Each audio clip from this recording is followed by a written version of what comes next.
আমরা খুবই আনন্দিত যে লীলা রায় এবং অনিল রায়ের ১২৫তম জন্মবার্ষিকী পালিত হচ্ছে। বর্তমান প্রজন্মের কাছে লীলা রায়ের কথা জানানো উচিত আরো বেশি করে। তার কারণ হচ্ছে লীলা রায় দুটি জিনিসের উপর বিশ্বাস করতেন।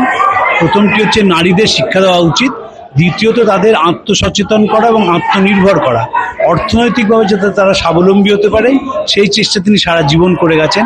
তিনি সুভাষচন্দ্রের অত্যন্ত ঘনিষ্ঠ ছিলেন এবং সুভাষচন্দ্রের পরে ফরওয়ার্ড ব্লক পত্রিকার সম্পাদিকা ছিলেন, জয়শ্রী পত্রিকারও তিনি সম্পাদিকা ছিলেন। ইংরেজি এবং বাংলা দুটোতেই চমৎকার লিখতেন এবং সে লেখার মধ্যে তিনি জাতীয় জাগরণের কথা বলে গেছেন। লীলা রায়ের যে ভারতবর্ষের স্বপ্ন, সে স্বপ্ন শুধুমাত্র রাজনৈতিক স্বাধীনতা নয়, আধ্যাত্মিক স্বাধীনতা। আধ্যাত্মিক স্বাধীনতা যদি না আসে তাহলে মানুষ দেশকে ভালোবাসতে পারে না, দেশের মানুষকে ভালোবাসতে পারে না। আমাদের সময় এসেছে, দেশ যখন নানা দিক দিকে এগিয়ে যাচ্ছে, তার সঙ্গে আধ্যাত্মিকতা যোগ করতে পারলে ভারতবর্ষটা নতুন জায়গায় গিয়ে পৌঁছবে, যে স্বপ্ন স্বামীজি সবসময় দেখেছে। একদিন সুভাষচন্দ্রের বাড়িতে এসে তার পড়ার ঘরে গেছে, গিয়ে দেখেন তিনখানা ছবি রয়েছে দেয়ালে টাঙানো: অরবিন্দ ঘোষ, ক্ষুদিরাম বোস, প্রফুল্ল চাকি এবং স্বামী বিবেকানন্দ। তো সেই পুলিশ মামা সুভাষচন্দ্রকে বলছেন, করেছিস কি, সব টেররিস্টদের ছবি লাগিয়েছিস কেন? এদের ছবি বাড়িতে রাখতে নেই, এরা দেশের পক্ষে বড় ক্ষতিকারক।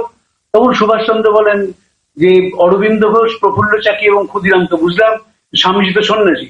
বলে না না, উনি হচ্ছেন আসল, এই যে বিপ্লব আন্দোলন দেখছিস, আসল লোকটি হচ্ছেন বিবেকানন্দ। ছবিটা একদম সরা। আর মনে রাখবি সবসময়, বিবেকানন্দ মৃত্যুর পর আরো ভয়ঙ্কর হয়ে উঠেছে। তো সুভাষচন্দ্র চলে গেলেন কলেজে। যখন ফিরলেন তখন দেখলেন জানকীনাথ বসু 3টি ছবি সরিয়ে দিয়েছেন, স্বামীজির ছবিটি সরাননি। সুভাষচন্দ্র সেই ছবির সামনে নতজানু হয়ে বলেছিলেন যে আশীর্বাদ করবে যেন আমি আপনার শক্তি পাই। লীলা রায় যখন জন্মান তখন স্বামীজি বেঁচে রয়েছেন এবং যখন তার 2 বছর বয়স তখন স্বামীজি দেহত্যাগ করেন। কিন্তু তার যে কর্মপ্রণালী, তার থেকে বোঝা যায় যে সুভাষচন্দ্রের মধ্যে দিয়ে স্বামীজির আশীর্বাদ লীলা রায়ের উপর পৌঁছেছিল।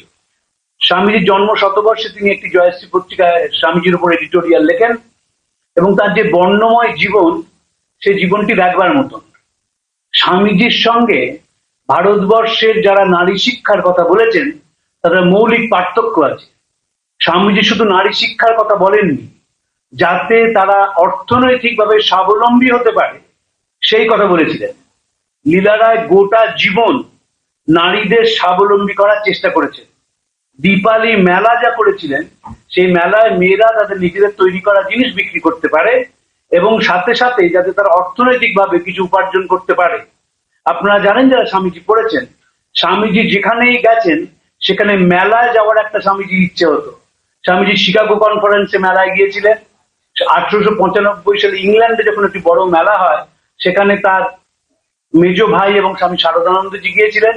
1900 সালে প্যারিস সায়েন্স কংগ্রেসে স্বামীজি যখন যান, সেখানেও মেলায় গেছেন। স্বামীজির মনে হয়েছিল মেলার মধ্যে দিয়ে ভারতবর্ষের যারা বিভিন্ন শিল্পী রয়েছেন তাদের জিনিস আন্তর্জাতিক বাজারে পৌঁছানো যায়। লীলা রায় নিজে অসাধারণ ছাত্রী ছিলেন। তিনি বেতুন কলেজে পড়ার সময় স্বর্ণপদক পেয়েছিলেন, অপূর্ব ইংরেজি লিখতেন এবং তারপরে পাশ করার আগেই তিনি প্রতিবাদ করতে শুরু করেন। তখনকার নিয়ম ছিল যারা পদক পাবেন তার লেডি ভাইসরয়ের কাছ থেকে তাকে ওই নি বেন্ড যাকে বলে সেই করে পদকটি নিতে হবে। তিনি তার প্রতিবাদ করেছিলেন। লোকমান্য বাল গঙ্গাধর তিলকের যেদিন মৃত্যু হয়, তিনি চেয়েছিলেন বেতুন কলেজ ছুটি হোক, ছুটি হয়নি এবং লীলা রায় তারপরে টেনিস খেলা, তার যে অত প্রিয় খেলা ছিল, সেটি ছেড়ে দেন। যখন MA পড়েন ঢাকা বিশ্ববিদ্যালয়, তিনি তো প্রথম ছাত্রী ছিলেন, জোর করে তিনি কো এডুকেশন শুরু করেন এবং সেটি এখনো ঢাকা বিশ্ববিদ্যালয়ে চলছে। তারপরেই তার এই দীপালি সংঘ এবং সেখানে নারী শিক্ষার প্রচার। নারী শিক্ষা তো তখন হতোই না। স্বামীজি নিবেদিতাকে নিয়ে এসেছিলেন, তার অসাধারণ চিঠি আছে।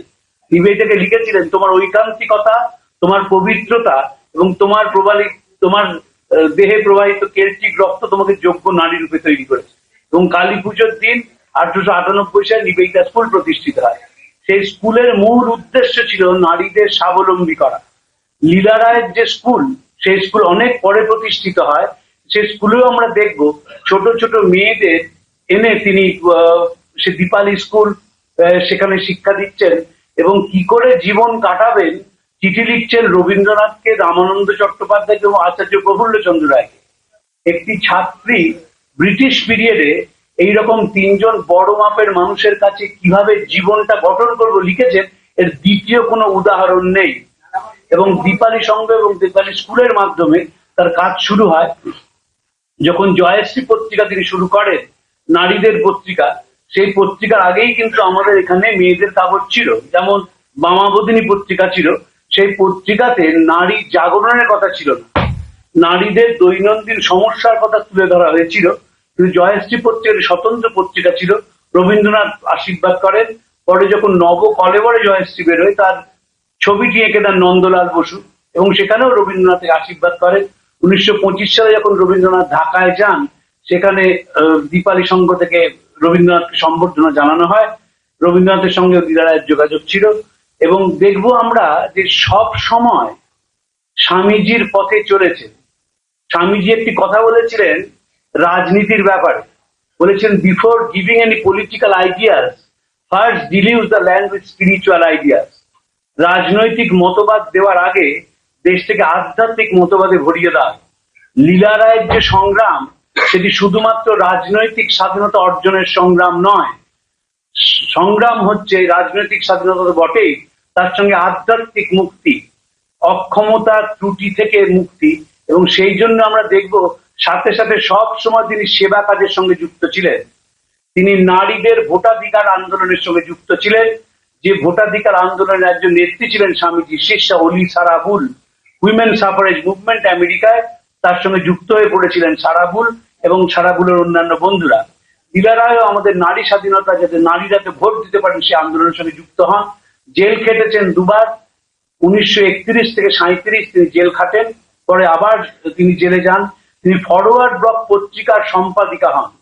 এবং সবচেয়ে বড় কাজটি তার ছিল, সুভাষচন্দ্র যখন দেশ থেকে চলে যান 1941 সালে, 1942 সালে স্টেটসম্যান কাগজ একাধিক এডিটোরিয়াল লেখে সুভাষচন্দ্রকে তুমুল গালাগাল দিয়ে।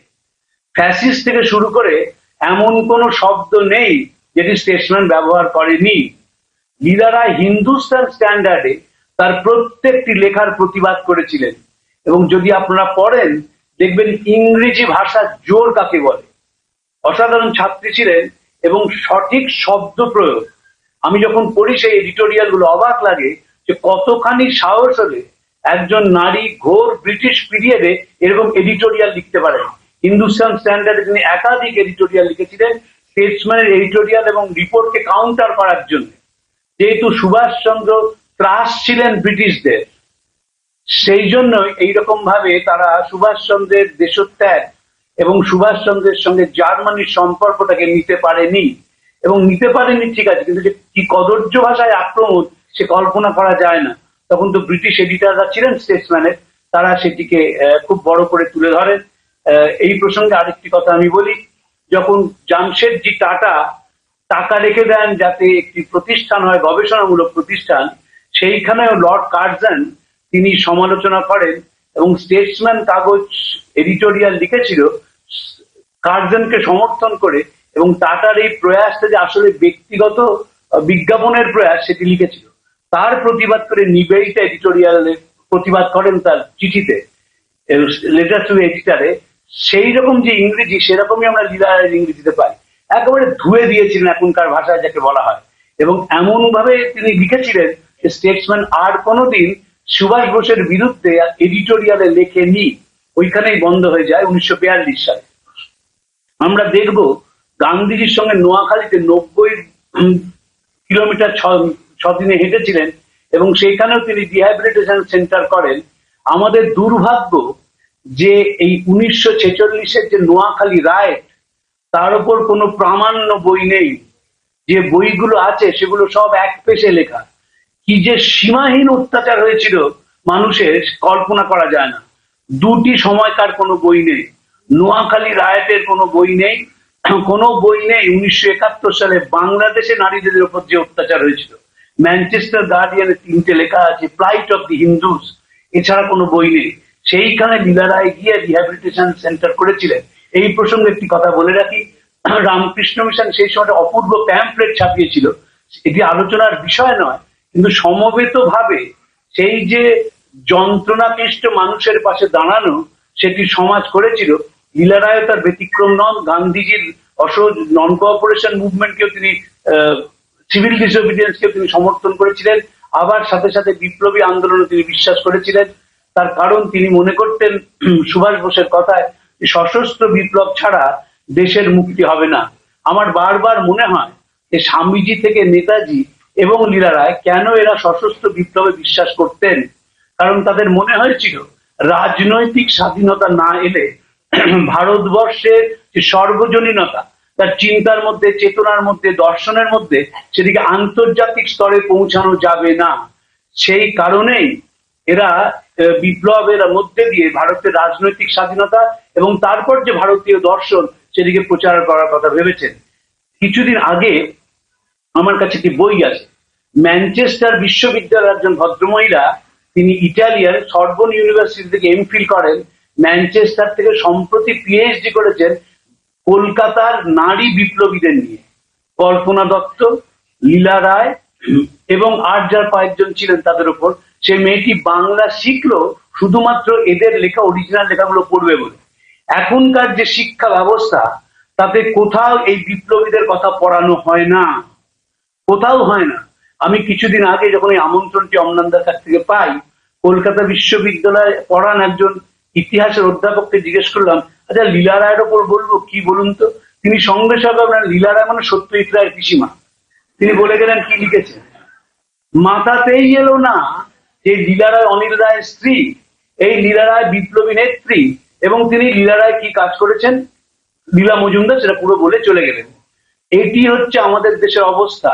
সুখের বিষয় এই যে ব্যক্তিগত প্রচেষ্টায় বেশ কিছু ছেলে মেয়ে তারা বিপ্লবী আন্দোলনের উপর কাজ করতে শুরু করেছে, এবং সেই কাজ এখন যেহেতু টেকনোলজি অনেক ভালো হয়ে গেছে, অনেক কিছু জানা যায় এবং ব্রিটিশ লাইব্রেরি অ্যাক্সেস যে কোনো জায়গায় বসে করা যায়, তারা সেই কাজগুলো পাচ্ছেন। আমাকে কিছু একজন পড়ালেন, লীলা রায় যখন আন্দোলন করছেন, যখন তিনি জেলে যাচ্ছেন, কিভাবে ব্রিটিশ পুলিশ তাকে শ্যাডো করেছে, দৈনন্দিন রিপোর্ট তারা দিয়েছে, এবং তিনি কি কাজ করছেন, কাদের সঙ্গে মিশছেন, কি কথা বলছেন, এতটাই ছিল তাদের এসপিওনেজ সিস্টেম। গুপ্তচর এমন ভাবে পিছনে লাগিয়েছিলেন কল্পনা করা যায় না। জেলের মধ্যে অসুস্থ হয়ে পড়েছিলেন, তারপর তিনি জেল থেকে পরে মুক্ত হন, দুবার তো জেল খেটেছেন এবং অমানসিক। তখন তো ব্রিটিশ যে, তখন তো এখনকার মতো রিফর্মেটারি নয়। সেই জেল যদি আপনি প্রেসিডেন্সি জেল বা আলিপুর সেন্ট্রাল জেল তো এখন নেই, যদি যাওয়া যায় দেখা যেত কুটুরিগুলোর যা সাইজ, যেভাবে তারা মানুষদের রাখতেন, যেভাবে তারা অত্যাচার করেছেন, এ কোনো তুলনা হয় না। তা সত্ত্বেও দিক দিক করে সেই স্বাধীনতার স্বপ্ন তিনি দেখে গেছেন। তিনি বিশ্বাস করেছেন যে ভারতবর্ষের নারীরা একদিন এগিয়ে যাবে। এখন একটি নতুন বিষয় এসছে, তাকে বলা হয় জেন্ডার ফিলসফি, এবং এই জেন্ডার ফিলসফি কিন্তু নারী মুক্তি নয়, নারীর মনকে বোঝার চেষ্টা, এবং নারীকে আত্মবিশ্বাসী কিভাবে করা যায় তার জন্য নানা রকম বই বেরোচ্ছে দেশে এবং বিদেশে। এটি একটি অত্যন্ত জনপ্রিয় বিষয়। এখন প্রত্যেক বিশ্ববিদ্যালয়ে দর্শন বিভাগ এবং সমাজ বিজ্ঞান বিভাগে জেন্ডার ফিলোসফি পড়ানো হয়। লীলা রায়রা হচ্ছেন জেন্ডার ফিলোসফির ক্লাসিক এক্সাম্পল। এমন ব্যক্তিত্ব ছিল যে মানুষ তাদের কাছে এসে মাথা নত না করে পারত না, দেখবার মতো নেই। যখন দেশের কথা তারা বলছেন, সেই এমন ভাবে দেশের কথা বলতেন, যারা শুনতেন তারা অবাক হয়ে যেতেন। তার সঙ্গে যারা বেথুন কলেজে পড়তেন, তারা প্রত্যেকে প্রতিজ্ঞা করেছিলেন যে সারা জীবন তারা দেশের জন্য জীবন দেবেন, এবং তারা হয়তো সেভাবে রাজনৈতিক আন্দোলনে যুক্ত হয়ে পড়েননি, কিন্তু এই শিক্ষার প্রচারের জন্য এবং প্রসারের জন্য তারা গোটা জীবন চেষ্টা করে গেছেন। লীলা রায় শেষ 2 বছর মৃত্যুর আগে অসুস্থ হয়ে পড়েন, তার বাকশক্তি হারিয়ে যায়, কিন্তু যতদিন তিনি বেঁচে ছিলেন ততদিন তিনি দেশের কথা ভেবেছেন। এবং স্বামীজির ওপর একটি চমৎকার এডিটোরিয়াল জয়াশ্রীতে লিখেছিলেন স্বামীজির জন্ম শতবর্ষে 1963 সালে, পড়বার মতো এডিটোরিয়াল, এবং সেইখানে প্রপার অ্যানালিসিস করেছিলেন স্বামীজি, বুঝিয়েছিলেন যে কেন এই মানুষটি আমাদের দেশের একেবারে একে ছাড়া জীবন চলবে না। লিখেছিলেন, ছিলেন অপূর্ব এডিটোরিয়াল, চমৎকার, ইংরেজি বাংলা দুটোই লিখতে পারতেন। এবং আমরা যেটি তার কাছ থেকে শিখতে পারি সেটা সব স্তরে সেবা করা। সেবা যদি না করা যায় তার একটা জীবন অসম্পূর্ণ থেকে যায়। ছোট বয়সে খুব ভালোভাবে মিশতেন মানুষের সঙ্গে, এবং আরেকজন বিপ্লবী যিনি প্রথম মহিলা শহীদ, তাকে তিনি নানাভাবে অনুপ্রেরণা দিয়েছিলেন। ঘটনাচক্রে তিনিও ছিলেন বেতুন কলেজের ছাত্রী প্রীতিলতা ওয়াদ্দেদার। তিনি চট্টগ্রাম থেকে কলকাতায় পড়তে এসেছিলেন, এবং কলকাতায় এসে রামকৃষ্ণ বিশ্বাস চট্টগ্রামের একটি ছেলের ফাঁসি দিন ঠিক হয়ে যায়। স্থানীয় মানুষের অনুরোধে তিনি তার সঙ্গে দেখা করতে যান। 30 বারের বেশি রামকৃষ্ণের সঙ্গে দেখা করেছিলেন। প্রথম দিন গিয়েছিলেন শাড়ির উপর একটা ব্রোচ পরে, সে ব্রোচে স্বামীজির মুখ। রামকৃষ্ণ চিঠি লিখেছিলেন, খুব খুশি হয়েছি তুমি স্বামীজির মুখের ছবি লাগানো ব্রোচ পরে এসছো। মনে রাখতে হবে তিনি হচ্ছেন ভারতের স্পিরিচুয়াল অ্যান্ড পলিটিক্যাল লিডার। এই spiritual and political leader, Swami যেমন এক জায়গায় বলছেন, I am neither a politician not a political agitator, Alasinga পেরুমলকে লেখা চিঠি। কিন্তু তিনি বারবার বিশ্বাস করেছেন যে আত্মিক জাগরণ যদি না ঘটে তাহলে দেশের কোনো উন্নতি নেই। উন্নতি যে হয়নি সেটা স্বাধীনতার ৭৯ বছর পরে আমরা হাড়ে হাড়ে বুঝতে পারছি। প্রত্যেক স্তরে মানুষ যাতে ইনসিনসিয়ার, তার কারণই হচ্ছে কোন স্তরে আমরা দেশপ্রেম জাগাতে পারিনি। এবং সেই সময়ের প্রেক্ষিতে দাঁড়িয়ে এই সব মানুষদের জীবন এখনকার প্রজন্মের ছেলে মেয়েদের কাছে শোনানো উচিত, যে কিভাবে স্বচ্ছন্দে একটা নিজের পার্সোনাল কেরিয়ার তৈরি করতে পারতেন। সেটি না করে দেশের মানুষ জেগে উঠবে। খুব সচ্ছল পরিবারের মেয়ে ছিলেন, তো ভাবার কোনো দরকার ছিল না দেশ সম্বন্ধে এত কিছু, কিন্তু ভেবেছে কিভাবে নারী স্বাধীনতা হবে, কিভাবে তারা আত্মনির্ভর হবে, কিভাবে তারা উপার্জন করতে পারবে। এবং বিভিন্ন সময় যতদিন বেঁচে ছিলেন মেয়েদের স্বাধীনতার কথা ভেবেছেন। যেভাবে গবেষণা শুরু হয়েছে, আমি এটি মনে করি খুব শুভ ইঙ্গিত। আমি বারবারই বিশ্বাস করি যে এই প্রজন্ম যদি এদের কোনোভাবে মরাল অ্যান্ড সোশ্যাল ট্রেনিং দেওয়া যায়, এটি ভারতবর্ষের সর্বশ্রেষ্ঠ প্রজন্ম। একদিকে যেমন কারিগরি প্রযুক্তি, অন্যদিকে নলেজ বেস সাংঘাতিক বেশি। তখন যদি এদের কথা শোনানো যায়, যে জেনারেশনটা উঠে আসবে, সেই জেনারেশন, সে স্বামীজির কথাই আবার বলতে হয়, ভারতবর্ষ জাগবে জড়ের শক্তিতে নয়, চৈতন্যের শক্তিতে। বিনাশের ধ্বংস পতাকা নিয়ে নয়, প্রেমের পতাকা নিয়ে। এবং যখন ভারতের জাগরণের কথা হবে, অবশ্যই লীলা রায়ের জীবন আলোচনা হবে। এবং বহু ছেলে মেয়ে বর্তমান প্রজন্মের, তারা তার জীবন থেকে যদি অনুপ্রেরণা পায়, তবে এই যে প্রয়াস তার 125 বছরের জন্মদিনে সেটি সার্থক হয়ে উঠবে। পূজনীয় মহারাজদের প্রণাম জানিয়ে, আপনাদের নমস্কার জানিয়ে আমার বক্তব্য শেষ করছি।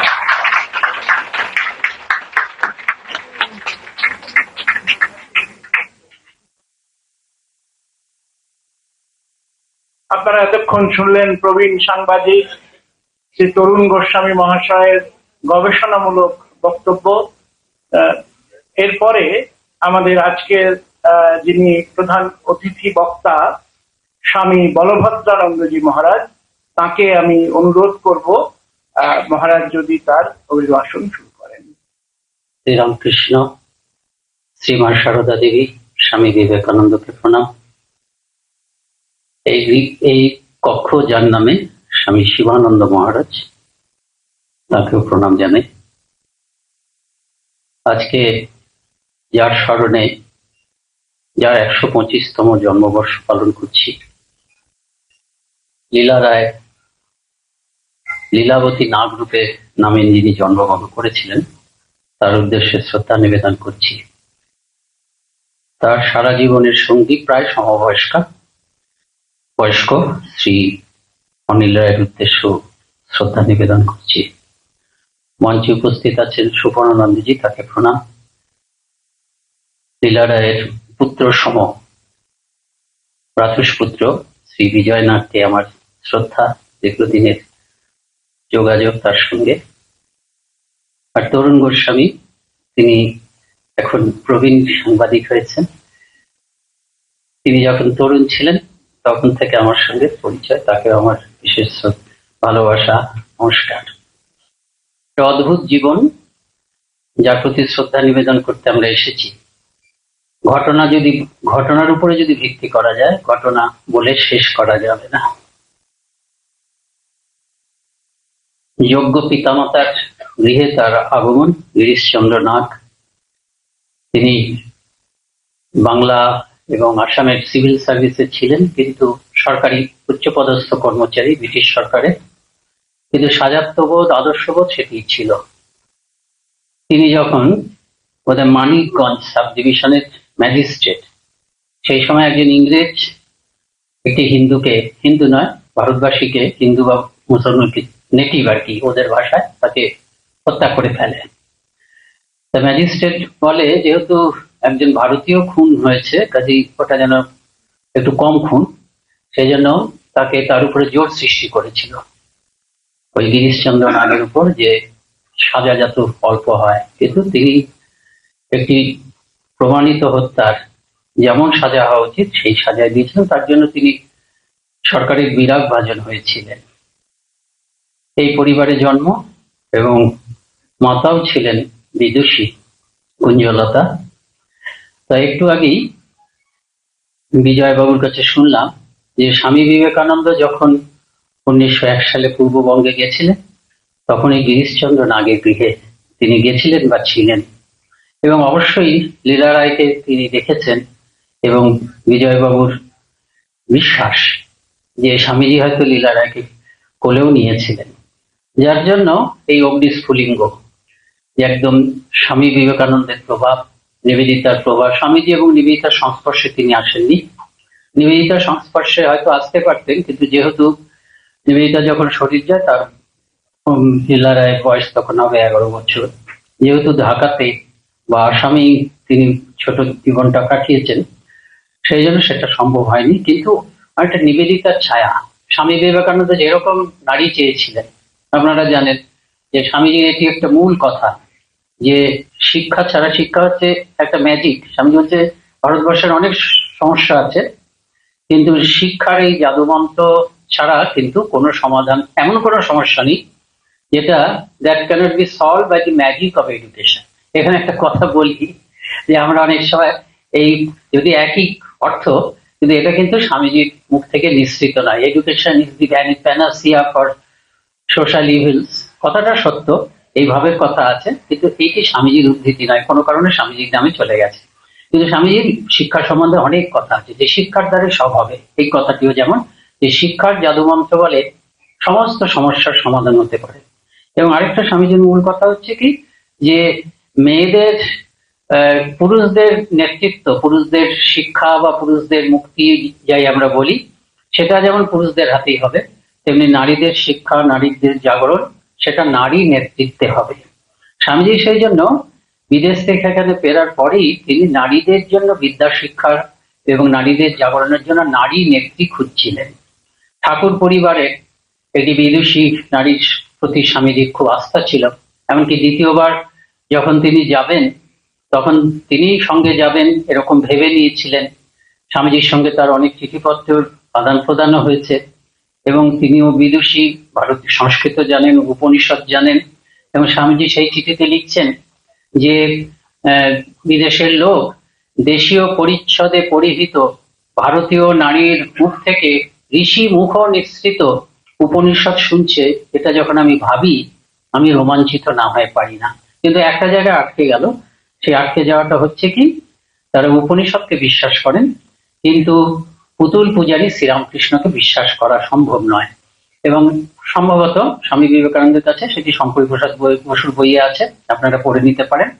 স্বামীজির কাছে তাদের দাবি বা আবদার যাই বলুন ছিল যে আপনি যা চাইছেন দেশের কল্যাণের জন্য, দেশের নারীদের জাগরণের জন্য, তাতে আমরা সহযোগী বা সামিল হতে রাজি আছি, কিন্তু শ্রীরামকৃষ্ণ যিনি কালীর উপাসক, তাকে আপনার বর্জন করতে হবে। এই চিঠিটি পাওয়ার পরেই স্বামীজির একটি ছোট্ট চিঠি, তার আগে অনেক সুন্দর সুন্দর কথা আছে, সেই চিঠিটি বড় মজার চিঠি। তা স্বামীজি লিখছেন সেটাতে যে এত যে দেশের জন্য বুক ধুরপুক, হৃদয় ধুরপুক, সমস্ত কিছু ওই একখানি ঠাকুরেই আটকে গেল। কাজেই স্বামীজি সবার নিবেদিতার কথা ভাবলেন। নিবেদিতার কথা ভাবলেন না, তারা কি ভাবেননি, ভেবেছিলেন। নিবেদিতা একদম আসার জন্য ব্যস্ত। নিবেদিতা একটি জীবনের একটি সময়ও নষ্ট করেননি। এই লীলা রায়ের জীবনে যখন পরে দেখি, একটি মুহূর্ত তিনি নষ্ট করেননি। প্রতিটি মুহূর্তে একদম জীবনের শেষ দিন পর্যন্ত, যতদিন পর্যন্ত সজ্ঞান ছিলেন, ততদিন পর্যন্ত তার জীবনটা যেন অন্যের জন্য। তখন তিনি নিবেদিতাকে আনলেন, ডাকলেন। নিবেদিতা প্রস্তুত ছিলেন। স্বামীজি প্রথমে হেজিটেট করছিলেন যে ইংল্যান্ডে অত্যন্ত ঠান্ডা জায়গা, এই বৃষ্টি হচ্ছে, এই ঠান্ডা পড়ছে, মানে সবসময় ঠান্ডা, সেখান থেকে কলকাতার এই গরমে এসে একদম সম্পূর্ণ বিপরীত পরিবেশ, আমরাই বা তাকে কিভাবে নেব, এই জন্য অপেক্ষা করছিলেন। কিন্তু যেই দেখলেন যে যে ভারতবর্ষ থেকে ভারতীয় নারীদের জন্য উপযুক্ত নেত্রী পাওয়া যাচ্ছে না, তখন তিনি নিবেদিতাকে একদম মন খুলে আহ্বান করলেন যে ভারতবর্ষ এখনো পর্যন্ত নারী নেত্রী জন্ম দিতে পারছে না, আমাদের একটি প্রকৃত সিংহী দরকার। ভারতবর্ষের তখন প্রয়োজন ছিল কি এমন নারী নেত্রী, ভারতবর্ষের প্রকৃতিটাই তাই, যার মধ্যে ওই স্বাধীনতা স্পৃহা থাকবে, স্বাজাত্যবোধ থাকবে, একই সঙ্গে গভীর আধ্যাত্মিকতার মধ্যে একদম প্রথিত হবে সেই নারী নেত্রীর গোটা মানস, এবং তার মধ্যে আবার তীব্র ওই তেজ থাকবে, তীব্র স্বাজাত্যবোধ থাকবে, এবং তার পথে যা বাধা তার প্রতি তীব্র রোষ এবং সংগ্রাম করার মনোভাব থাকবে। নিবেদিতাকে এনেছেন। আমরা দেখছি যে এই আমাদের লীলাবতী নাগ বা লীলা রায়, তার মধ্যে ছোটবেলা থেকেই আমরা এরকম দেখছি মায়ের প্রভাবে প্রভাবিত হয়েছেন। আমরা সবাই মায়ের প্রভাবে প্রভাবিত হই। ছোটবেলাতেই মা তাকে বলেছিলেন যে সেবার জীবন বেছে নাও, এবং সেই সেবার জীবন সেটা কিন্তু ত্যাগ না হলে হবে না, এটা মা বলেছিলেন। তাই এই সেবা এবং ত্যাগের তাকে তিনি জীবনের ব্রত ধরেছিলেন। আপনাদের মনে পড়বে যারা আমরা স্বামীজি পড়ি, স্বামীজির সঙ্গে যুক্ত, মানে স্বামীজির কাজ এবং রচনা সম্বন্ধে স্বামীজি কিন্তু একদম পরিষ্কার ভাবে বলছেন যে ভারতের জাতীয় জীবনের আদর্শ হচ্ছে ত্যাগ ও সেবা, renunciation and service, intensify hard in this two channels and India will rise. Swamiji যে কথা বলেছেন, সম্ভবত স্বামীজি না পড়েই তার পড়েও থাকতে পারেন, জানি না, স্বামীজির মায়ের কাছ থেকে কিন্তু সেই মন্ত্রটি তিনি পেয়েছিলেন। তারপরে পড়াশোনা সবসময় তিনি একদম অত্যন্তই মেধাবী ছিলেন, এবং তার শিক্ষা জীবন এবং কর্মজীবন দুটিই কিন্তু ওই ঢাকাতে, মানে ঢাকাতে বা আসামে, ঢাকাতে এবং এই কলকাতাতে। তিনি স্কুলে পড়েছেন, ব্রাহ্ম বালিকা স্কুলে, আবার ইডেন স্কুলে পড়েছেন। তারপরে বিএস মানে গ্রাজুয়েশন আইএ পাশ করেছেন বেতুল থেকে, কলেজ থেকে। ইংরেজি অনার্স নিয়ে ইংরেজি পাশ করেছেন, একদম প্রথম হয়েছে মেয়েদের মধ্যে, পদক পেয়েছেন। তারপর আপনারা শুনলেন যে ঢাকার থেকে, ঢাকা বিশ্ববিদ্যালয় থেকে তিনি প্রথম মেয়ে ছাত্রী, যে তখন সহশিক্ষা চালু ছিল না, কিন্তু সেই সহশিক্ষা মানে তার জন্যই হয়েছে, এবং সেখানে তিনি কৃতিত্বের সঙ্গে পাশ করেছেন। এবং তারই সহপাঠী ছিলেন পরবর্তীকালে যিনি তার সর্বব্যাপারে জীবন সঙ্গী, সেই অনিল রায়ও সেখান থেকে পাশ করলেন বোধহয় 1921 খ্রিস্টাব্দে, 1923 খ্রিস্টাব্দে তিনি পাশ করলেন। এরপরেই ওই ছাত্রী অবস্থার থেকে তিনি সংগঠক, যেখানেই তিনি আছেন তিনি সংগঠক, সবসময় তিনি নেতা নেত্রী। তার 1923 সাল থেকেই, সেই সালে তিনি দীপালি সংঘ যে প্রতিষ্ঠা, এটা একটা বিরাট ব্যাপার, একদম সারা বাংলায়। এটাও দু জায়গায় হয়ে গেছিল, পূর্ববঙ্গে এবং ঢাকাতে এবং এই কলকাতাতে, এবং নানা তার শাখা প্রশাখা, এবং নারী জাগরণের জন্য, নারীদের মধ্যে তাদের এই শিক্ষা দেওয়া, তাদের অধিকার বোধ জাগানো, এরকম ভাবে নানাভাবে সেই দীপালি সংঘের নানা ছাত্রী সংঘ, ছাত্রী শাখা, তারপরে আবাসিক বিদ্যালয়, এসব কিছু ধীরে ধীরে ওখান থেকে হতে লাগলো। এবং তিনি ধীরে ধীরে ওই অনিল রায়েরও সংস্পর্শে আসছেন ঘনিষ্ঠভাবে। অনিল রায় তখন বিপ্লবী সংঘ একটি চালাচ্ছেন, শ্রী সংঘ। এই শ্রী সংঘ থেকে বেঙ্গল ভলান্টিয়ার্স সাংঘাতিক পুলিশের নজরে আছে। এবং এতদিন পর্যন্ত এই অনিল রায়ের সঙ্গে যে তার যে পরিচয়টা হলো, সেই সময় থেকে তিনি ভাবতে শুরু করলেন, বা তার আগে থেকেই, এতদিন পর্যন্ত নারীদের সার্বিক মুক্তি, তার সঙ্গে সঙ্গে জাতীয়তাবোধ, তার সঙ্গে সঙ্গে স্বাধীনতা সংগ্রাম, এগুলো আসছে, কিন্তু গোপন বিপ্লবী আন্দোলনে তিনি যোগ দিবেন কিনা এটা একটা তার মধ্যে দ্বিধা ছিল।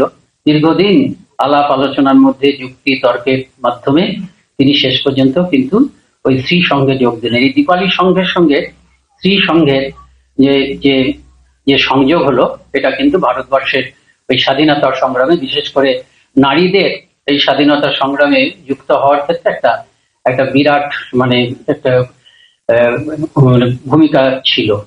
তার এই মানুষটা কেমন ছিলেন, তার বারবার ধরে তিনি এই কথাটি বলতেন।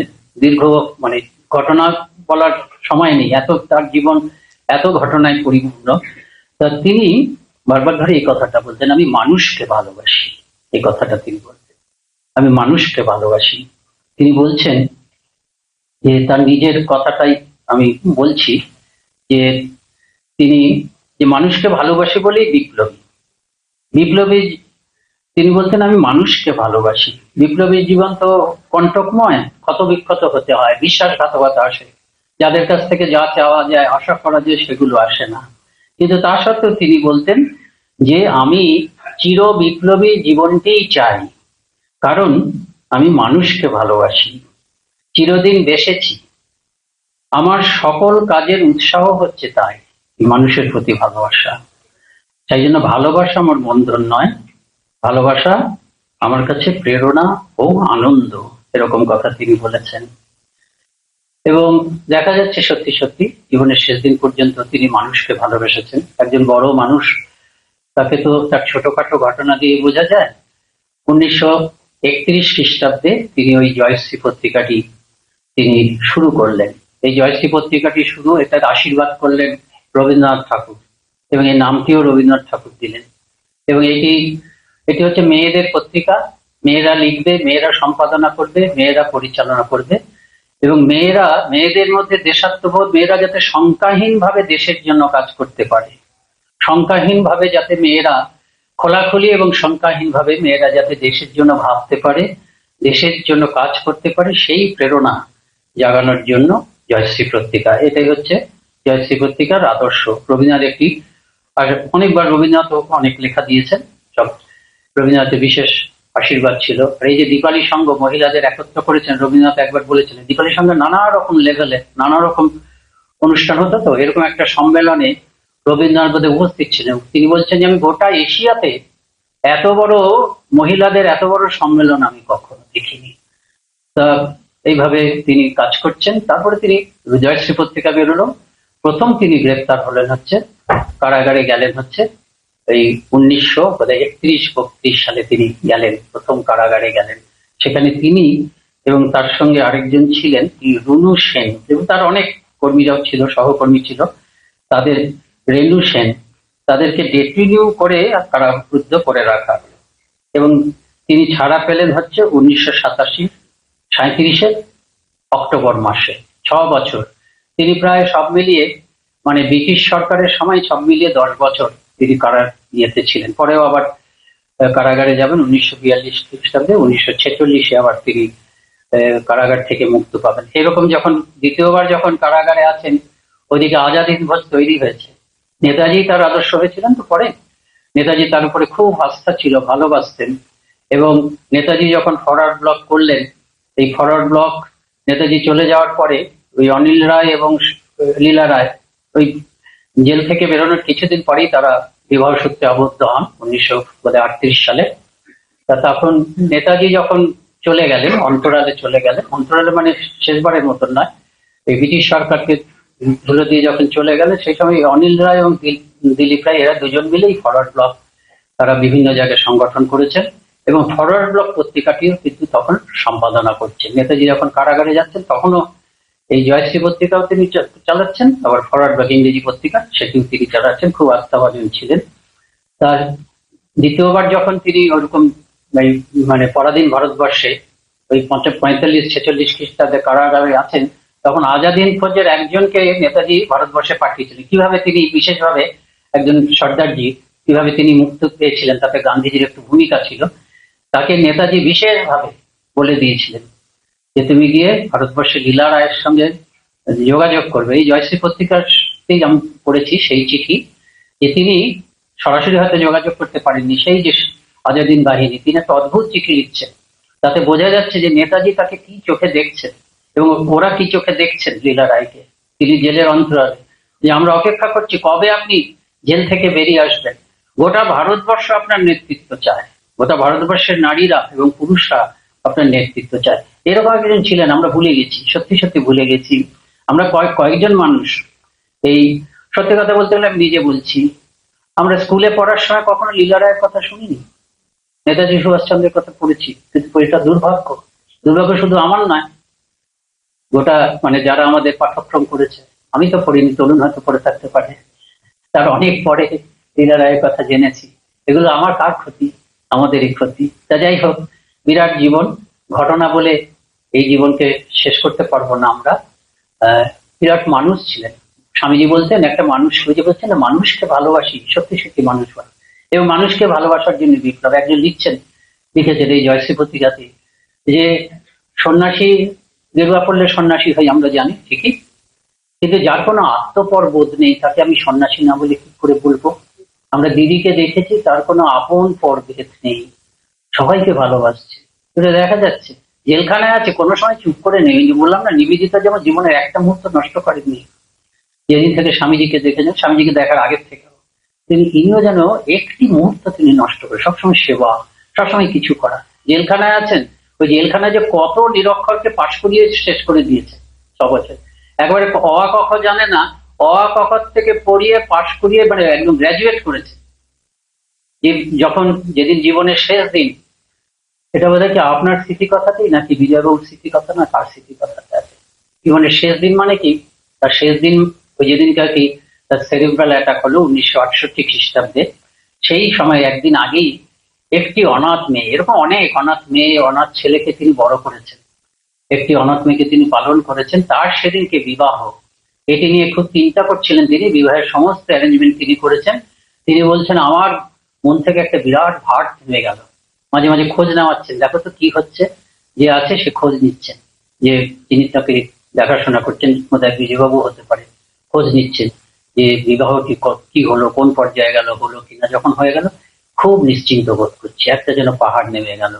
কিন্তু তার সঙ্গে সঙ্গেই শুদ্ধ মন এরকম অনেক সময় হয়তো বুঝতে পারে, এই সঙ্গে সঙ্গে তিনি বলছেন দেখো একটা বিরাট কাজ হয়ে গেল, সব কাজই যেন করে ফেলেছি, তবুও যেন আমার মনে কেমন একটা যেন অস্বস্তি লাগছে, একটা বিরাট কিছু যেন হতে যাচ্ছে। এটা ভাবি ঘটনার পূর্বাভাস। তারপরেই তিনি তার সেই সেরিব্রাল অ্যাটাক হলো এবং তিনি জ্ঞান হারালেন। কিছুদিন পরে জ্ঞান একটু ফিরে এলো, দেখা যাচ্ছে সেরিব্রাল অ্যাটাক হলে যা হয়, একদিন একদিকটা পক্ষাঘাত হয়, কথা বলতে পারছেন না, চেষ্টা করছেন, ফিজিওথেরাপি টিভিটি কর্মতে উন্নতি হচ্ছে, কিন্তু তারপর আরেকটা ম্যাসিভ স্ট্রোক, সেটাতে আবার সব চলে গেল। তো যাই হোক, কিন্তু জীবনের শেষ সময় এরকম শুদ্ধ কর্মযোগী, এই কর্মযোগের ফলই হচ্ছে এটা। যদি আমরা শাস্ত্র মানি, শাস্ত্র মানতেই হবে, এই শাস্ত্র এই কর্মফল বলা হয় না, এই কর্মফলটা আমরা অনেকে হয়তো নাস্তিক হয়, এটা কিন্তু খুব বাস্তব। এবং এটাকে আমরা নিজেদের মধ্যে বলি নিউটনের 3rd ল, ভালো কর্ম কর্মফল, খারাপ কর্ম কর্মযোগ, সেজন্য ভেরি এফেক্টিভ কর্মযোগ। যারা সবসময় পরোপকার করে তারা হচ্ছে সব থেকে বেশি কর্মযোগ। স্বামীজির কর্মযোগ বক্তৃতাগুলো আছে না, এটা সারা পৃথিবীতে সমাদৃত, এটা কিন্তু গীতার কর্মযোগ নয়।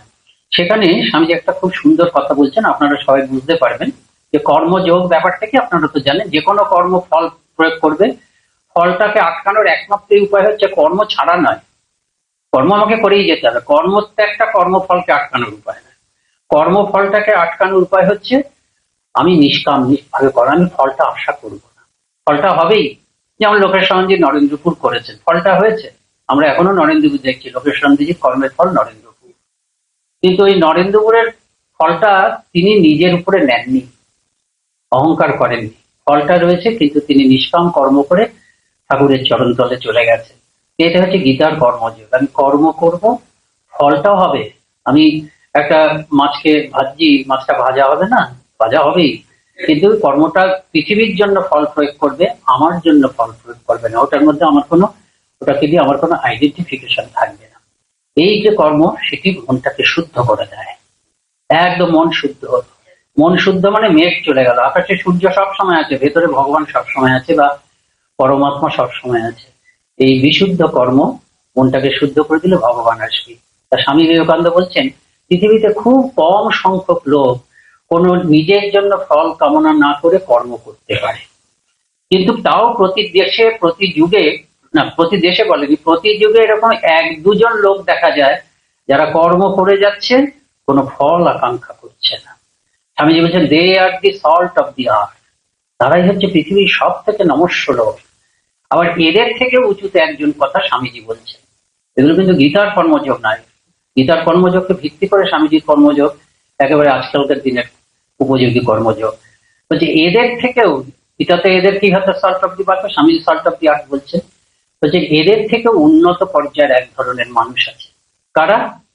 তারা নিজেদের কথা তো ভাবেই না, নিজেদের জন্য তো কর্ম করেই না, উপরন্তু তারা কর্ম করে অন্যের জন্য, অন্যের উপকারের জন্য। এরা হচ্ছে এদের থেকে উপরে। এই যে রামকৃষ্ণ মিশনের কর্মযোগ, তাই এই যে স্বাধীনতা সংগ্রামী এরা ঋষি তুল্য।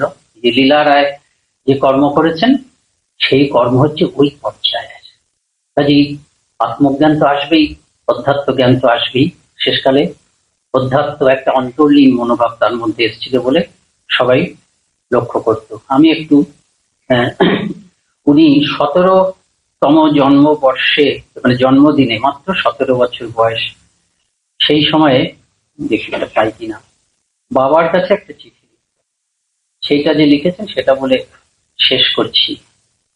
বাবাকে লিখছেন, তারিখটা যা দেখছি এই তো 1917, মানে তার 17তম, 2রা অক্টোবর 1917, তার মানে 17তম জন্মদিনে তিনি বাবাকে লিখছেন। চিঠিটা লিখতে লিখতে তিনি আরো ছোটবেলার কথা একটু স্মরণ করে বলছেন, সেই সময়ের কথা। বাবাকে লিখছেন আপন মনে, বাবাকে লিখছেন আরেকটা চিঠিতে, দুটোই পড়ছি। আমার উদ্দেশ্য নয় এই পৃথিবীতে লোকেদের প্রিয় হব, কিন্তু এই পৃথিবীতে যেন খাঁটি হতে পারি। এই খাঁটি, সবসময় খাঁটি ছিলেন। আর 17তম জন্মদিনে লিখছেন আরো পুরনো দিনের কথা সম্ভবত স্মরণ করে, বলছেন আমার ক্ষুদ্র শক্তি যদি একটি লোকেরও উপকার করতে পারত তবে নিজেকে ধন্য মনে করত। মানে আরো ছোটবেলায় আমি নিজেকে ধন্য মনে করতাম, বাবাকে বলছেন। সত্যি বলছি, এ আমার বক্তৃতা নয়, এটা আমার প্রাণের কথা, এই আমার আইডিয়াল। আশীর্বাদ করো, যদি এ জন্মে কিছু না করতে পারি, আবার যেন এই আমার প্রিয় ভারতবর্ষেই জন্মগ্রহণ করি, একে সেবা করে এ জন্মের আশা মেটাতে। এরকম একটা আকাঙ্ক্ষা তার মধ্যে আকুতি ছিল, সব নিজের জন্য ভাবেননি। এরকম মানুষকেই ঋষি বলতে পারে। সত্যি সত্যি সন্ন্যাসী নিবেদিতা এরকম কথা বলে গেছেন যে স্বামীজি যে ধর্মকে যে চেহারা দিলেন, স্বামীজি শ্রীরামকৃষ্ণ বিবেকানন্দ, তাতে ভবিষ্যতে কারখানায় সন্ন্যাসী আসবে, ল্যাবরেটরিতে সন্ন্যাসী আসবে। মানে সায়েন্টিস্ট, সন্ন্যাসীর লক্ষণ কি? যে একান্তভাবে মনোযোগ দিয়ে কাজ করে যাচ্ছে, নিজের কথা না ভেবে লোকের কল্যাণের জন্য যে ক্ষেত্রে কাজ করবে সেই হচ্ছে সন্ন্যাসী। কাজেই সেদিক থেকে দেখতে গেলে ওই যে ভদ্রলোক স্মৃতিচারণা করেছেন, কিন্তু ঠিকই বলেছেন যে ইনিও এক অর্থে সন্ন্যাসী এবং শ্রেষ্ঠ মানুষ, এবং তার মতো মানুষের আমাদের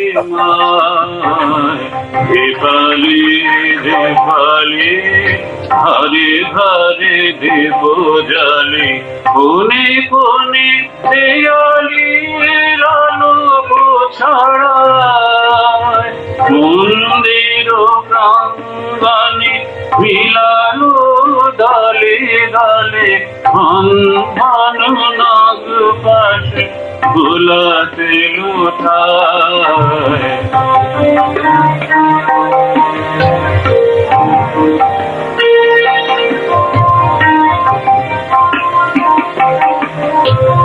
হৃদয় গিরিশের রক্তিম আভাস অনাগত মহিমার শুভ সূচনায় হবে জয় পুরাতন হবে গায়, নূতনের দোষাহ নব চেতনায়।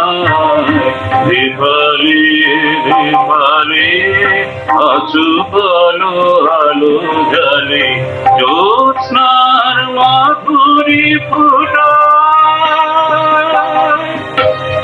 যুগ যুগ নীরব ভাষাহীন আলোনে রমণীয় কমনীয় বাণী জাগায়। দীপালি দীপালি মঙ্গল দীপ জ্বালে। এই গানের পরে আমরা সাধারণত অনুষ্ঠানের শেষে সভাপতির অভিভাষণ হয়, কিন্তু আমরা দুটো ভাগে ভাগ করেছি। এরপরে যে তথ্যচিত্র প্রদর্শনী সেটা হবে বিরতির পর।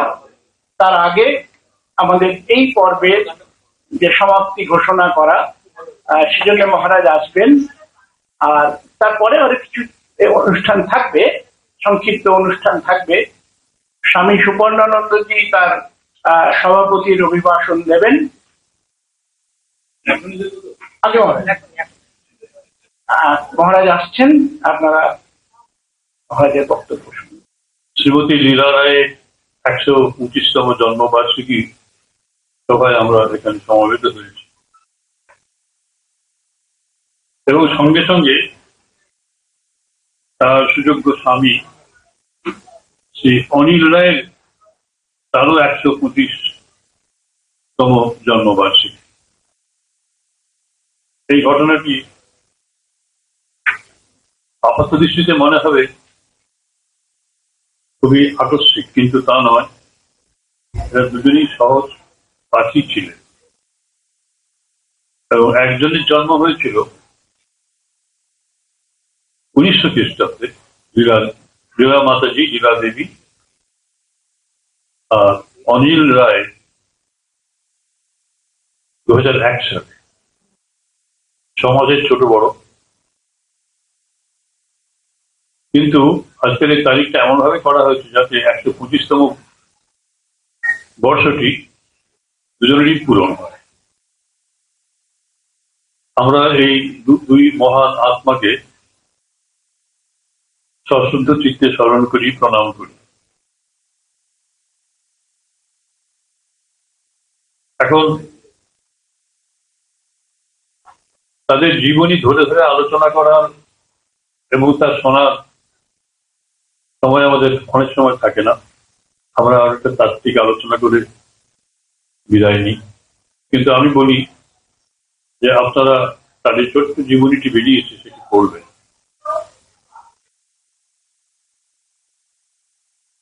আমাদের বলভদ্রানন্দজি একটি সুন্দর কথা আমাদের শুনিয়েছেন যে আমরা আমাদের ছাত্র জীবনে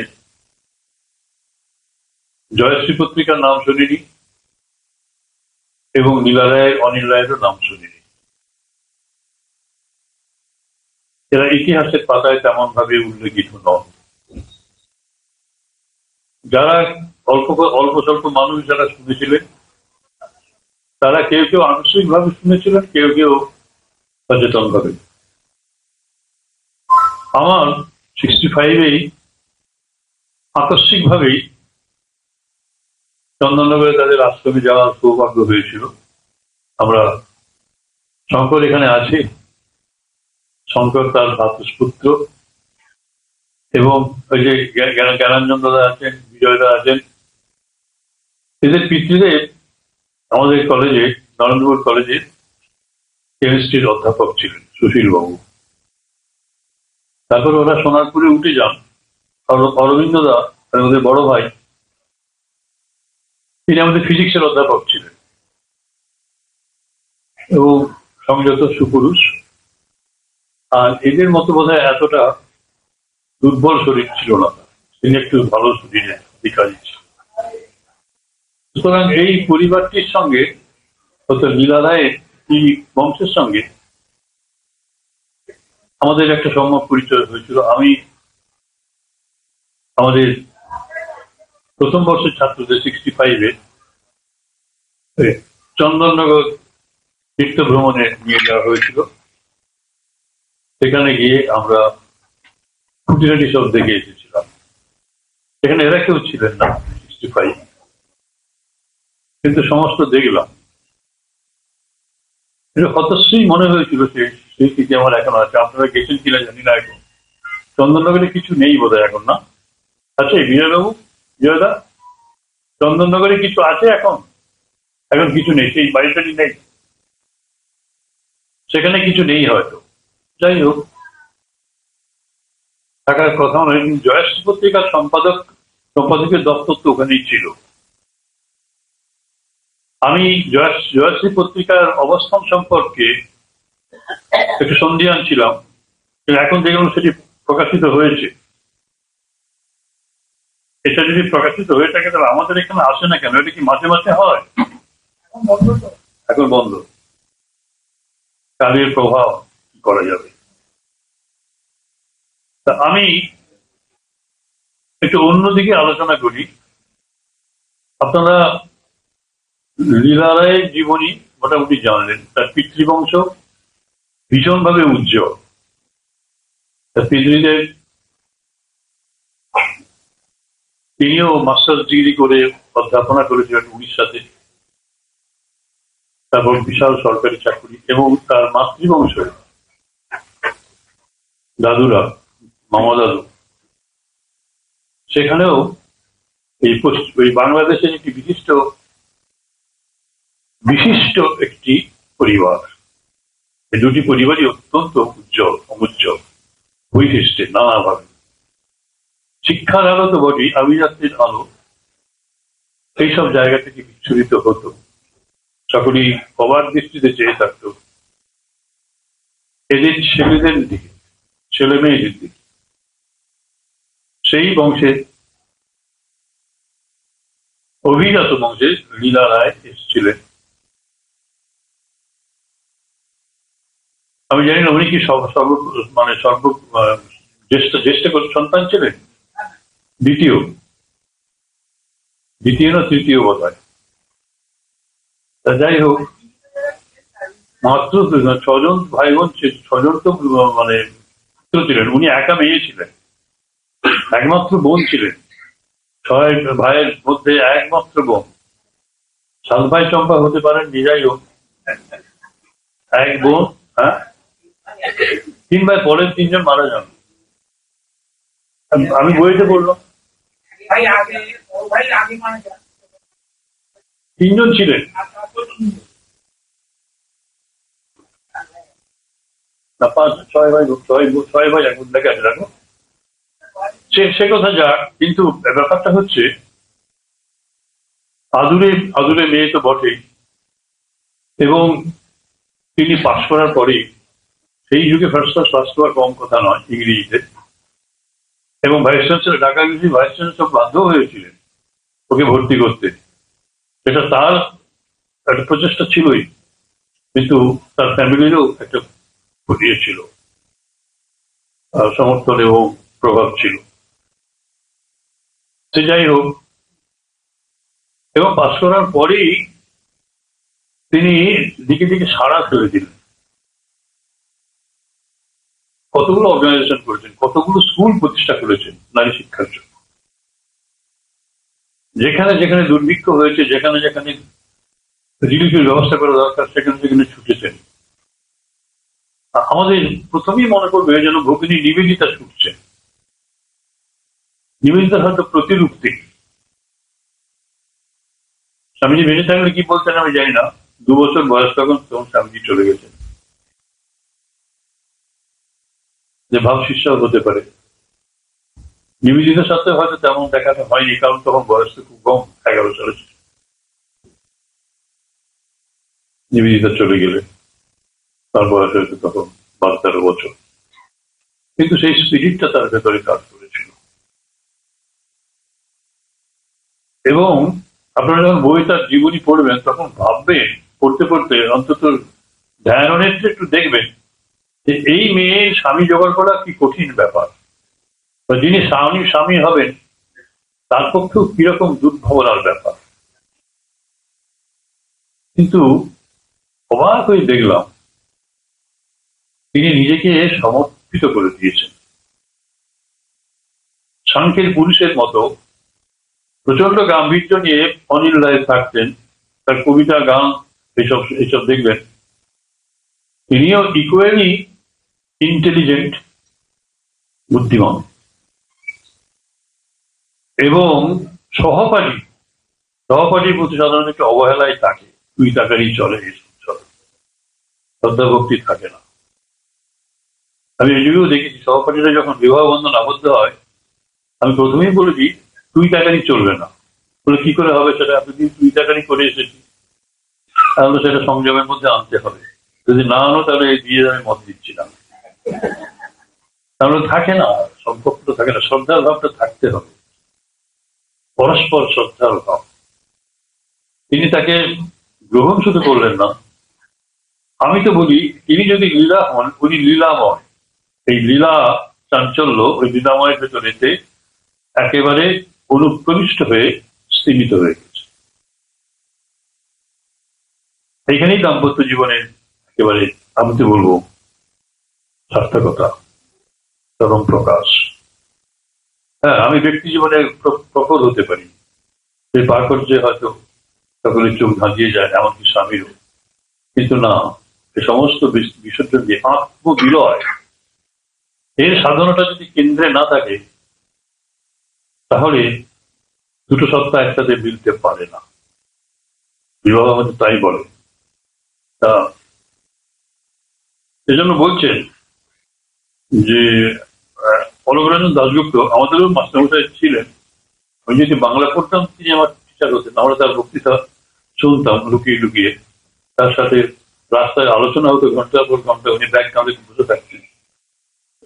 অলকরঞ্জন দাশগুপ্তের নাম শুনেছেন হয়তো, কেউ কেউ দেখেছেন হয়তো। কি প্রচন্ড ব্যক্তিত্ব সম্পন্ন মানুষ ছিলেন। পরবর্তীকালে দেখে আমরা শিউরে উঠলাম, উনি বিদেশে চলে যান, তার স্ত্রী ছিলেন বিদেশি। তিনি বলছেন এই দুজন লীলা রায় এবং অনিল রায় একটি অবিভাজ্য সম্পর্কের প্রতীকী সম্পূরক। বলছে লীলা রায়কে আমার সবসময় মনে হয়েছে নৈর্ব্যক্তিক দায়িত্বের প্রস্তরিত প্রতিমা। বাংলার লোক তো, অপরিসীম স্নেহ উষ্ণতার উৎস তিনি আমৃত্যু বহন করেছিলেন।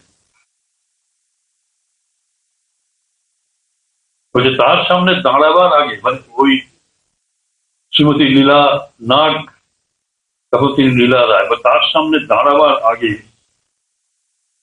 নিজেদের বক্তব্যগুলোকে গুছিয়ে নিতে হতো, ভয়ে কাঁপতাম। এরকম একজন ব্যক্তিত্ব সম্পন্ন মানুষ। এই যুগ দেখুন। কিন্তু অনিল রায়কে দেখেছি শিল্প চৈতন্যে সমৃদ্ধ, রবীন্দ্রসঙ্গীতে দক্ষ, সাহিত্য ভাবনায় দীপ্ত, আর মমতার লাবণ্য তার মুখায়বে ইচ্ছুরিত। দুর্জয় একটা কাঠিন্য ছিল সুনিশ্চিত, অবশ্যই শৈথুল্য ঘটলেই শাস্তি ছিল অনিবার্য।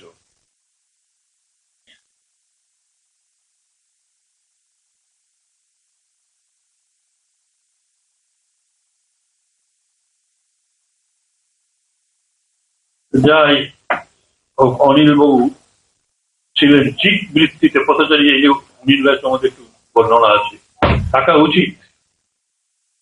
অনিল চন্দ্র ছিলেন চিক বৃত্তিতে অধ্যাত্মবাদ, আর মানে হৃদয় বৃত্তিতে ছিলেন মানব প্রেমিক, নিপীড়িত ভারতবাসীর সহমর্মিতার কর্মের বিপ্লবী। ঊর্ধ্ব মূল চিত্তটি তার প্রেমের টানে হয়েছিল অধঃশাখ, নেমে এসেছিল ললিত কঠোর বিপরীত ধরিত্রীর থুলিতে। আর লীলা রায় ছিলেন কর্মযোগী, কর্মপ্রাণ। তার সত্তার মূলে ছিল মানব প্রেম, আর সে মূলে যখন অধ্যাত্ম রস সিঞ্চিত হলো তখন ঊর্ধ্ব শাখ হয়ে গেলেন। এবং এরা দুজনে, অনিল চন্দ্র এবং লীলা রায়, একে অন্যের প্রাণ ইব অপরহ, একে যেন অন্যের প্রাণ, দুই মা প্রাণ একসাথে মিশে গেল।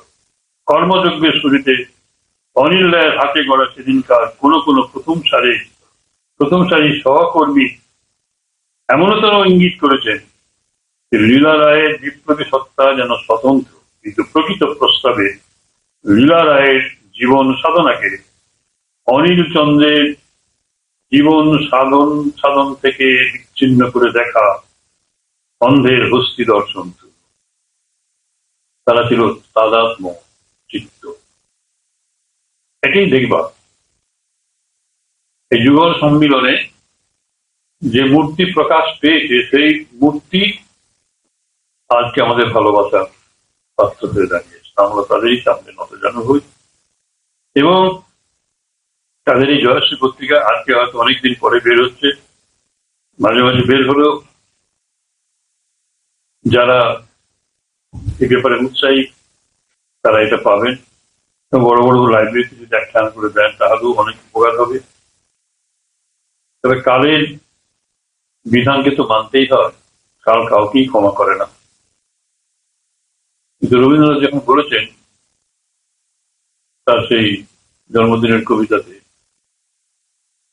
তোমাদের ভালোবাসায় শ্রদ্ধায় আমার যে মূর্তি হয়েছে গড়া, সেই মূর্তি কালের হাতে রইল বলে করবো না অহংকার, মানে কাল কাউকে ক্ষমা করে না, রইল তোমাদের চিত্তে।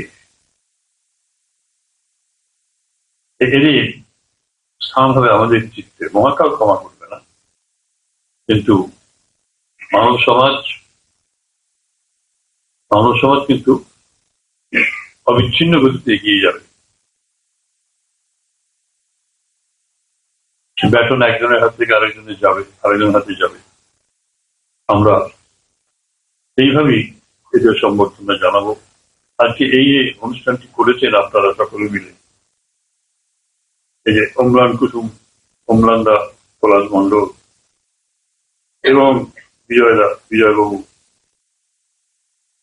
আর এদের সব যারা আত্মীয় স্বজন আছেন এখনো, এরাও বৃদ্ধ হয়ে গেছে, পরবর্তী জেনারেশনের কেউ এখানে নেই এখন।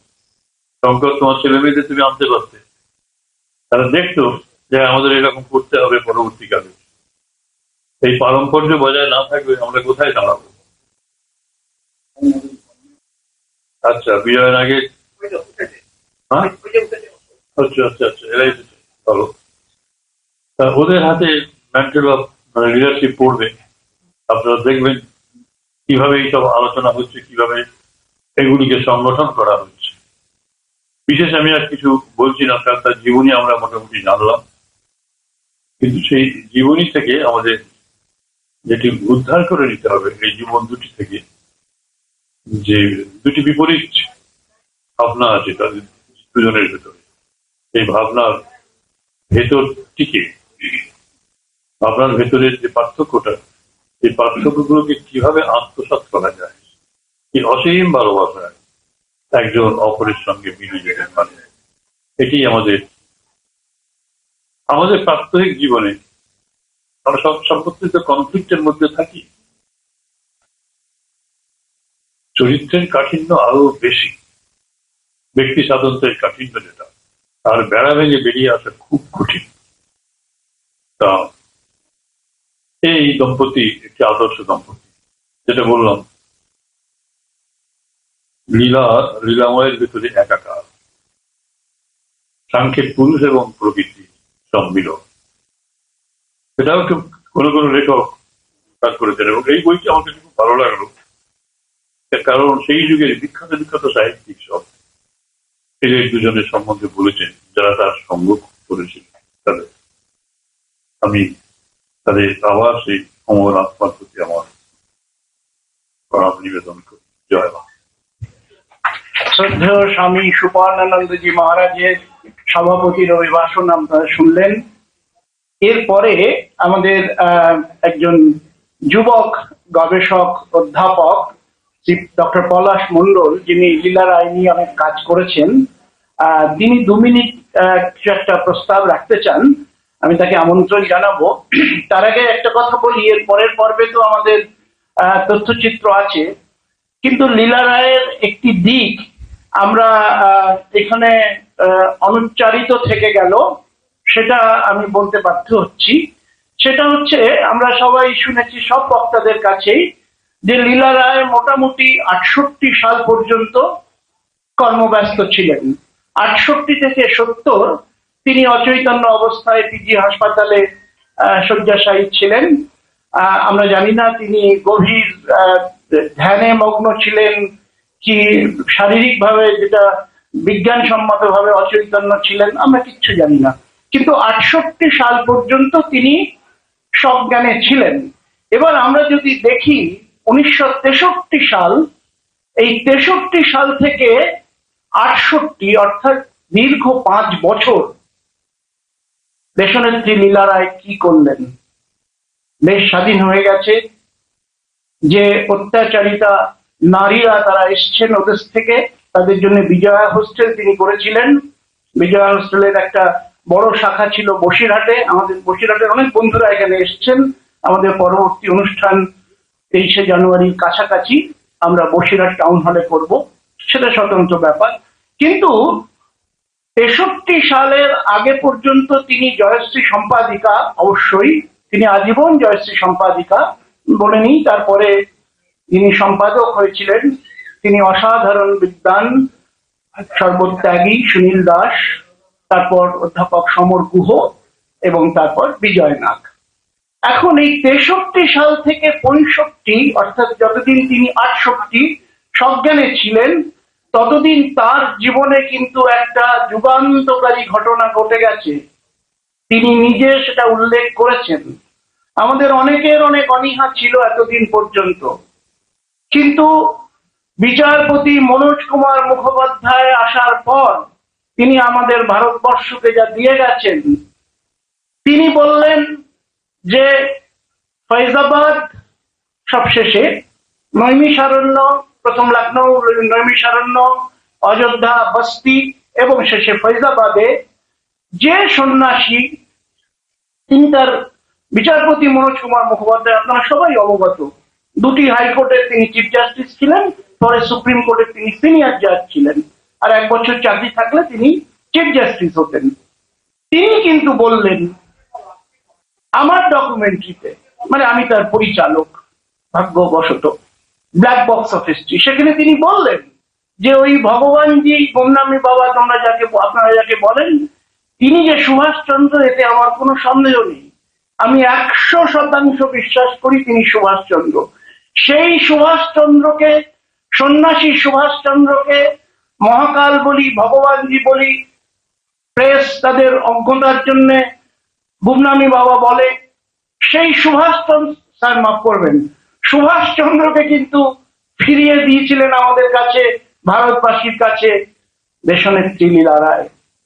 লীলা রায় প্রথম 63 সালে দর্শন করেন এবং তারপর তিনি ফিরে এসে সুভাষচন্দ্রের অনন্য হৃদয় বন্ধু, যিনি সবাই জানেন দিলীপ কুমার রায়, বিজেন্দ্রলাল রায়ের পুত্র, সাধক সঙ্গীতজ্ঞ, তাকে লিখছেন তিনি যে আপনার বন্ধু জীবিত। সুতরাং আমরা তার পরবর্তীকালে অবশ্যই বিজয় নাগ, দুলাল নন্দী, সন্তোষ ভট্টাচার্য, অনেক মানুষের ঢল, অধ্যাপক সমর গুহ, এরা সবাই দীর্ঘদিন ধরে সেখানে গেছেন লীলা রায়ের নির্দেশে। এবং লীলা রায় একটা কথা বলেছেন, শ্রদ্ধেয় বিজয় নাগ আমাকে ইন্টারভিউতে বলেছেন, অডিও ভিজুয়াল ইন্টারভিউতে, যে পিসির একটাই উদ্দেশ্য ছিল কিভাবে সেই মানুষটিকে নিরাপদে এবং একটু সুস্থভাবে একটা সুস্থ দৈনন্দিন জীবন দেওয়া যায়। নয় লীলা রায় ভুল, নয় জাস্টিস মনোজ কুমার মুখোপাধ্যায় ভুল, সেটা আপনাদের বিচার করতে হবে।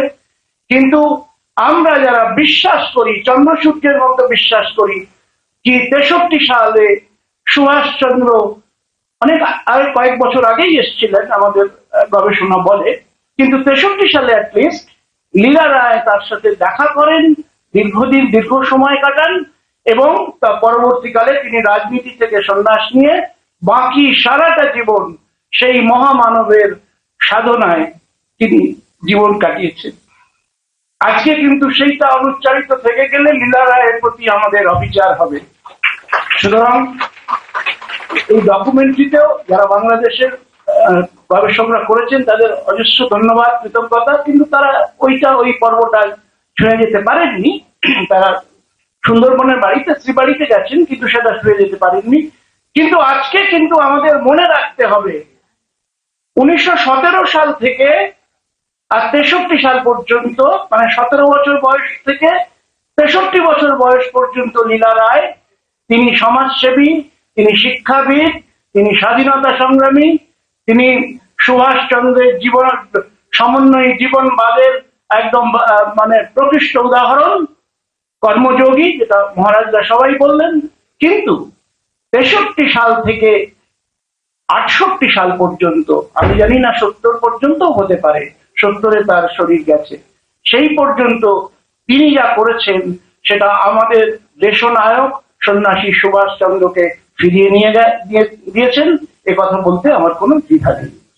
আমার পরে 2 মিনিটের জন্য সময় চেয়েছেন ডক্টর পলাশ মণ্ডল, আসুন।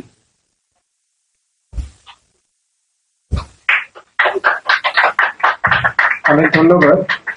মঞ্চে উপবিষ্ট মহারাজদের প্রণাম জানাই, এখানে উপস্থিত সমস্ত গুণীজন এবং লীলারায় অনিল রায় অনুগামীদের প্রণাম জানাই।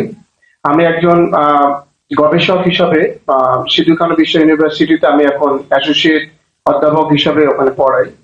আমি ছোট্ট 2-4টে কথাই বলবো, যেহেতু 2 মিনিট সময় নিয়েছি। আমরা সবাই যারা লীলারায়কে খুব কাছের থেকে চিনেছি, পড়েছি বা জানি, বর্তমান প্রজন্মের মধ্যে কেন লীলারায় আমাদের চর্চায় নেই, এটা সত্যিই খুব একটা বাস্তবিক প্রশ্ন, যেটা আমাদের সাংবাদিক স্যার বলছিলেন।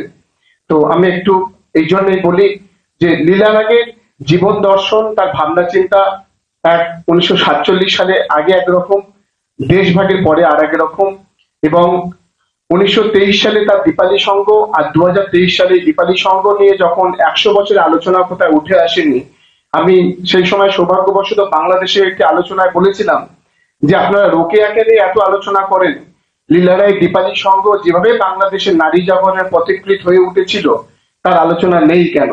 তার শতবর্ষে একটা ভলিউম বার হয়েছিল, তো তারা স্বীকার করেছিলেন যে হ্যাঁ, তার আলোচনার দরকার রয়েছে।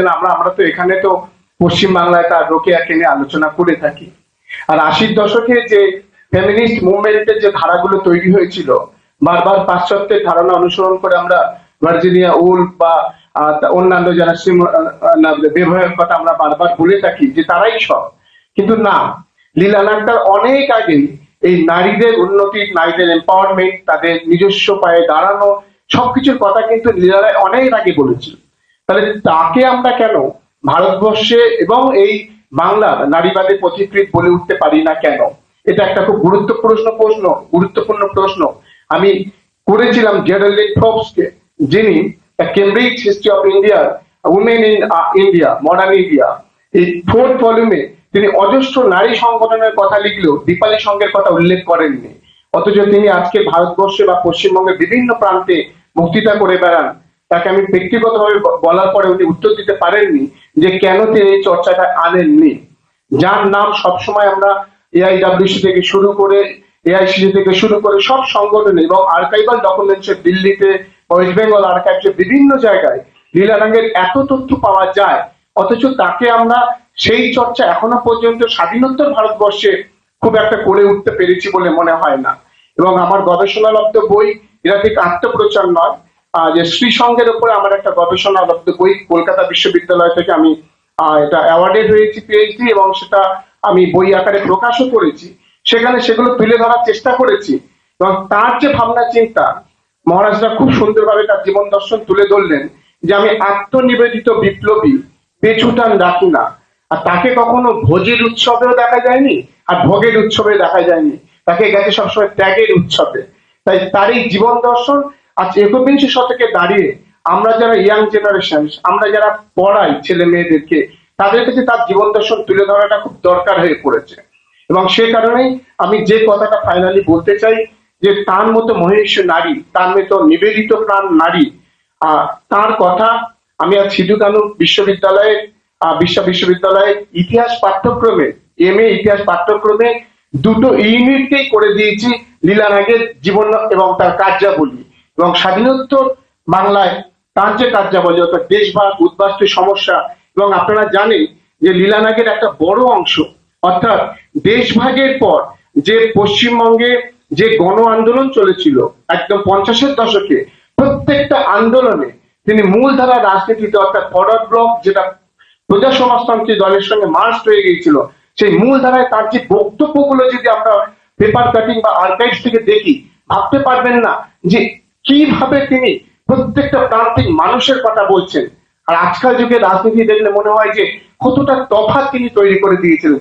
কিন্তু হায় বিধাতা বা হায় সেই কপাল আমাদের যে সেই আদর্শ তুলে ধরার মতো মানুষ ভোগের রাজনীতিতে এত বিশ্বাস করে চলেছে বর্তমানে, যে তাকে তুলে ধরার মতো কোনো জায়গা তারা পায়নি। তাই আমি ক্ষুদ্রভাবে চেষ্টা করেছি বিভাগীয় প্রধানের সহযোগিতা, ভাইস চ্যান্সেলরের সহযোগিতায়। লীলানাথ আমাদের ইতিহাসের পাঠ্যক্রমের 2টো ইউনিটে রয়েছে এবং আমি প্রতি বছর খুব আনন্দ সহকারে, খুব মন থেকে ভালোবেসে তাকে পড়াই তার সমগ্র জীবন কার্যাবলী এবং MA নিয়মিত প্রতি বছর তার সম্পর্কে প্রশ্ন দেওয়া হয়। আমি এটুকুই আপনাদেরকে অবগত করতে চাই, এরকম যদি আমরা প্রত্যেকে যেখানে স্কুল কলেজে আছি, নারী চর্চায় কেন শুধু সরলা দেবী, কাদম্বিনী বা অন্যদের নাম, শুধু উর্মিলা দেবীদের নাম হবে, প্রত্যেকে যদি আমরা শিক্ষার সঙ্গে যারা যুক্ত তারা লীলানাথকে যদি এভাবে একটু করে যদি লাইন তার সম্পর্কে একটা করে ক্লাস যদি করতে পারি, তাহলে মনে হয় আজ 125তম জন্মদিবসে তার এই উদযাপন হয়তো আরো সার্থক হয়ে উঠবে। ধন্যবাদ সকলকে।